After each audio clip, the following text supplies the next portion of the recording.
Have you ever noticed that the highest paid remote jobs are often the most boring? To be honest, you probably haven't, as most people only talk about the flashy ways to make money online. However, they often ignore the ones that aren't considered cool. But the problem with cool remote jobs is that the competition is sky high, whereas the ones that aren't as popular are almost always hiring because people don't even know they exist. You see, I made my millions in the radio control model industry, as well as investing in the stock market. Many people would consider that pretty boring. So I'm living proof that boring and sometimes even nerdy jobs pay extremely well. That's why today I'm going to be revealing my top 7 boring but high paying remote jobs.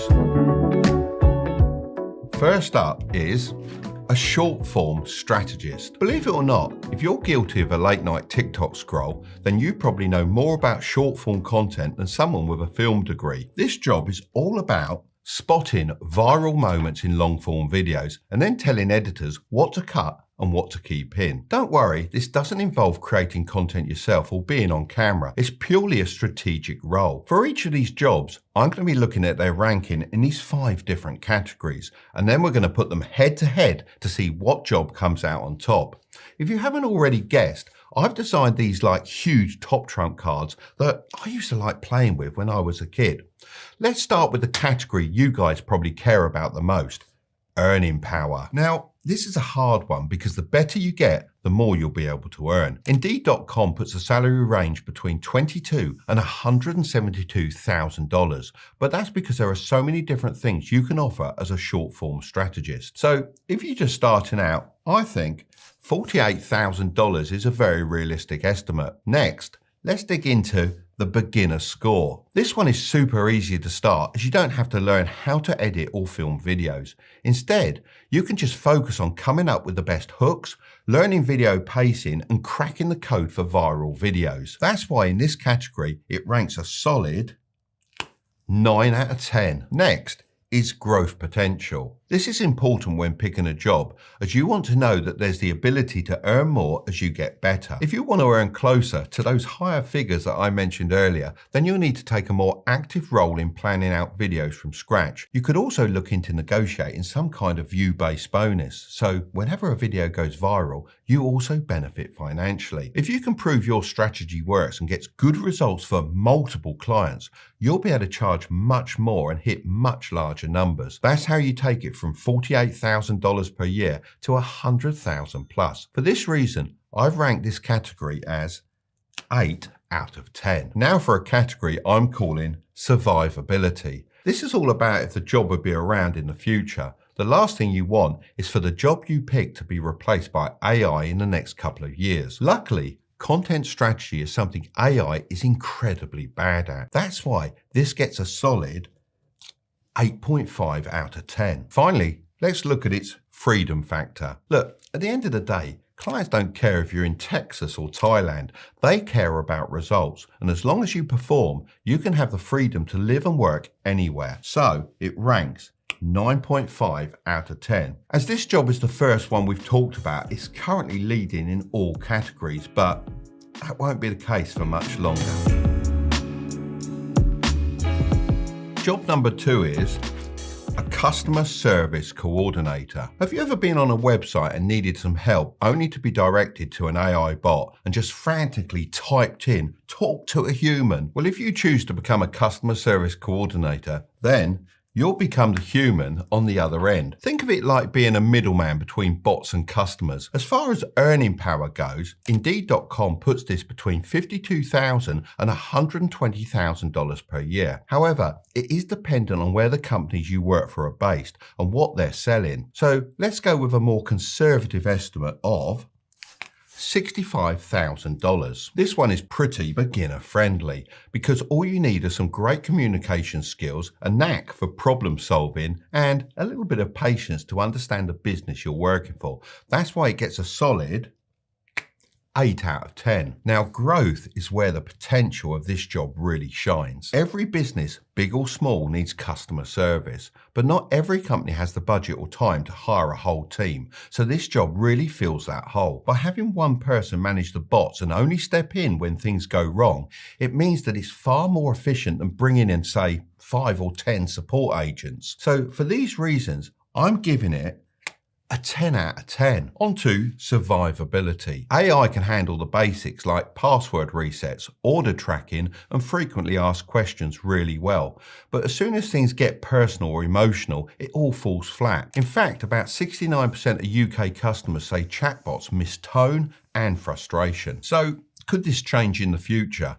Probably, but there's no telling how long. What I can say is that there's lots of money to be made in this right now. So I'm ranking it 7.5 out of 10 in this category. Now it's time for that all-important freedom factor. To be honest, once the bots are set up and tuned, you can work from home, a coffee shop, or even a weekend getaway, as long as you're available to jump in when things go sideways. So I'm giving it a 9 out of 10. All right, let's see how it stacks up against job number 1. So it's already taken the lead in 2 categories, earning power and growth potential. Let's see if the next job can put up a fight. Job number 3 is a remote tech specialist. If you've ever helped a family member figure out how to use Zoom or restart their iPad, this one might be for you. The thing is, technology can be pretty scary for older people, especially older business owners who know they need to embrace tech but just don't know how. That's what this job is all about. It involves going into small businesses and helping them set up smoother and faster systems with modern tools. This role typically brings in around $60,000 a year. This job is pretty easy to get started as you don't need any official qualifications. You'll just need to be confident using software and patient enough to walk people through it. That's where I'd struggle. I've tried before with my mates and I end up ripping out what's left of my hair. This job is just about understanding what's slowing the business down and then using tech to solve it. That could mean setting up a simple project dashboard so they can track tasks and deadlines, or helping them centralize all their paperwork in one place. You could use a platform like Odoo for this, as it has over 45 easy-to-use beginner-friendly apps which help you with sales, invoicing, projects, contracts, and much more. It's like a business toolbox where all the tools actually talk to each other. So I'm going to give this one a 7 out of 10 for beginner friendliness. Now, let's look at the all-important growth potential. Here's the way I see it. It's not a matter of if these small businesses choose to update their technology, it's when. If they don't, then they'll end up going bankrupt because they won't be able to compete with new, more streamlined businesses. And on top of this, with e-invoicing now becoming a legal requirement across parts of Europe, this is clearly a need for businesses rather than a just nice to have. This kind of thing would be easy to sort out using something like the Odoo invoicing app. So demand for this kind of help is only going to go up. That's why I'm giving it a 9.5 out of 10 for growth. But Mark, surely this is something AI could just take over. Well, I see where you're coming from, as the tools are getting better at a crazy fast rate. However, they still need someone to set them up and adapt them for each business. As a tech specialist, you should think of AI as something that will help make your job easier, not replace it entirely. So this one's getting a 9 out of 10 for survivability. Now let's look at the freedom factor. This job gives you complete location freedom. Once you've set up your client's systems, most of your work simply involves occasional check-ins to ensure everything's running smoothly. If you want to get set up quickly, I'd recommend using one platform to manage everything, and Odoo is a great option. I mentioned it earlier when we talked about invoicing, contracts, and task management. Honestly, it just makes your job way easier as a tech specialist. I mean, it could be as simple as using their signature app to help small businesses send and sign documents online in just a few clicks. As I've talked about it so much, I reached out to see if they wanted to sponsor this portion of the video.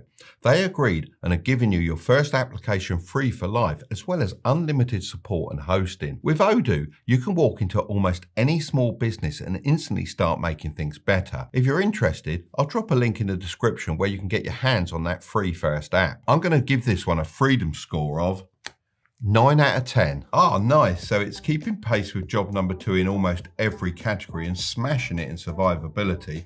Let's see if job number 4 can step things up. You might need to brace yourself for this next job.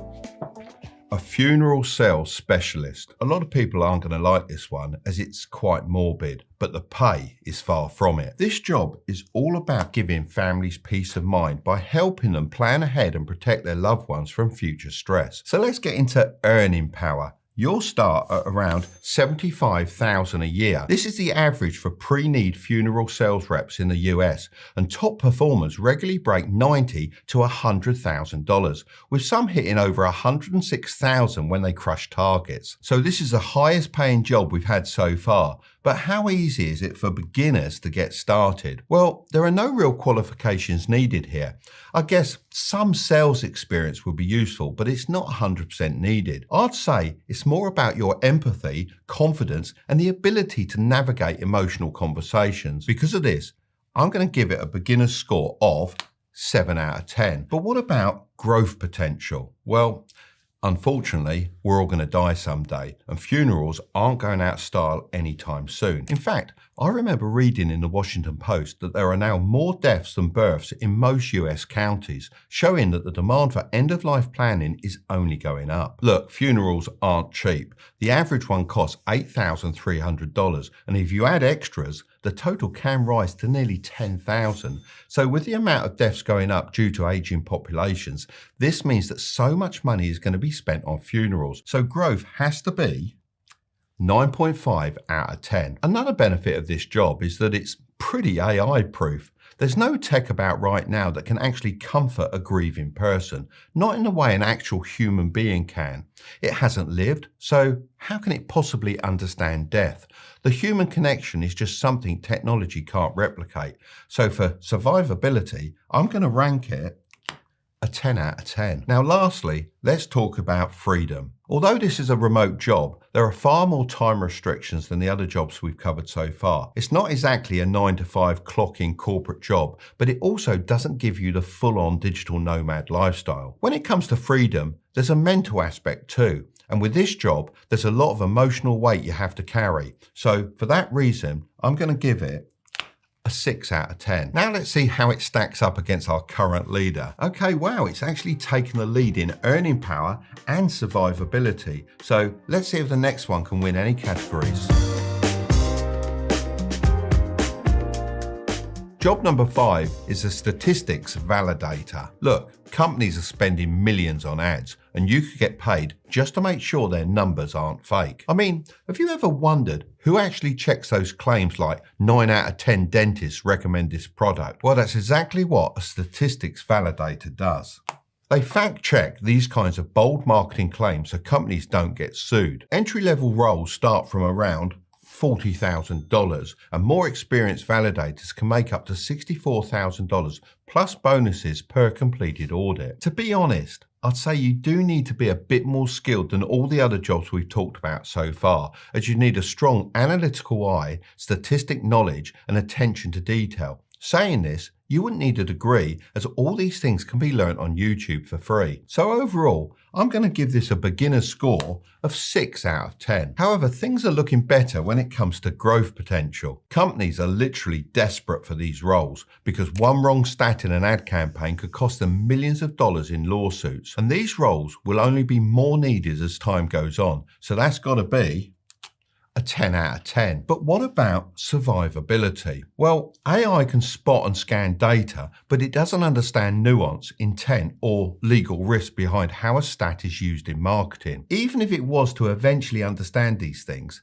it's still very risky to let AI check over these kinds of claims, as they're known to make mistakes, and that's not something worth rolling the dice on. So I'm going to score this an 8.5 out of 10. You can work remotely for this one, fully online with standard hours and no surprise office visits. Of course, there is a bit of pressure on the line here because if you miss something, then it could have huge ramifications for the company. So I'm going to give this a freedom factor of 8 out of 10. Okay, let's see if it managed to win in any of the categories. Well, it's managed to tie in the growth potential category, and this is definitely important as you want your income to be able to grow in the future. Now, I have a feeling the next one is going to really shake things up. Job number 6 is a remote setter. Have you ever seen those influencers making thousands a month selling courses or coaching? They all need one thing more than anything else. Someone like you to fill their calendar. That's what a remote setter does. They slide into the DMs, ask the right questions, figure out if someone's a good fit, and then pass them to the closer to seal the deal. So if you've ever been told you talk too much, then congrats, because that skill might finally pay off. The earning power for this one is anywhere between $3,000 and $7,000 per month. And if you're hitting targets consistently, you can scale up to $84,000 a year without closing a single deal yourself. Because you're not actually being pushy and trying to close the deal, it's pretty beginner friendly, and a lot of companies will train you up. That's why I'm giving this one a score of 9 out of 10. Now let's look at growth potential. Since most companies use commission-based models, if you're good, your income can grow just as fast as the business. So for that reason, I'm giving this a 9 out of 10. So pretty good so far, but how AI proof is it? Overall, this job is all about connection, trust, and timing.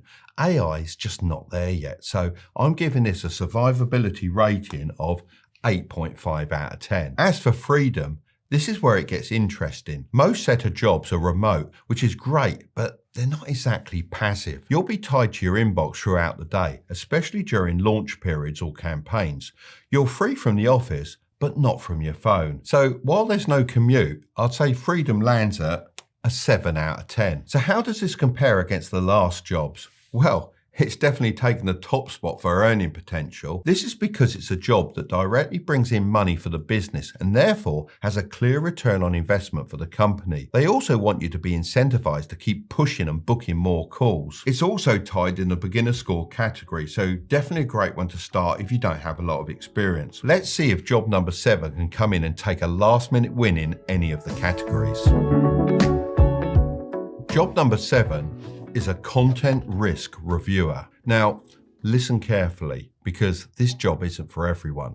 You need to be able to handle the consequences, which I'll get into a little bit later. Content reviewers can make in the region of $80,000 per year, depending on clients or platform size. This isn't a super hard job. If you binge content and catch awkward tones or stumble across videos and think, this shouldn't be public, you're already halfway there. So I'm giving this a solid 8 out of 10 beginner score. YouTube and other social media sites make most of their money from advertisers, which means they need to make sure ads don't appear on videos that reflect badly on the brands. This happened a few years ago and was called the adpocalypse. This is when lots of brands pulled their advertising money from YouTube over fears about their ads appearing alongside inappropriate content. This costs YouTube lots of money. Therefore, they need to do everything in their power to make sure it doesn't happen again. This makes content risk reviewers so powerful. Over 500 hours of video are uploaded to YouTube every single minute, which adds up to a massive 720,000 hours of new content each day. This is only expected to grow, and more content means more reviewers are needed. So this is getting a 9 out of 10 for growth potential. But surely, this is something that robots can just handle. Well, AI can scan for inappropriate content, like stuff that includes swear words, but it can't detect everything. If you need further proof, then we've seen companies like YouTube try to go down the AI route and ultimately fail and revert to human moderators, as AI just isn't up to scratch. This is why I'm giving it a survivability score of 10 out of 10. But why did I start out by saying this job isn't for everyone? Well, some flagged content you're asked to review could be highly disturbing. That's why I'm giving this a freedom factor score of 8.5 out of 10. So let's have a look at our final scoreboard. Wow, so nearly every job we've talked about today has made it onto the scoreboard for at least one category. So it's really up to you which area you want to prioritize. Let me know which one you like most in the comments below. If you want to know the 7 best side hustles students can start right now, then I'm going to leave that video right up there. But don't click on it just yet. Make sure to subscribe if you want to grow your wealth, okay? I'll see you over there.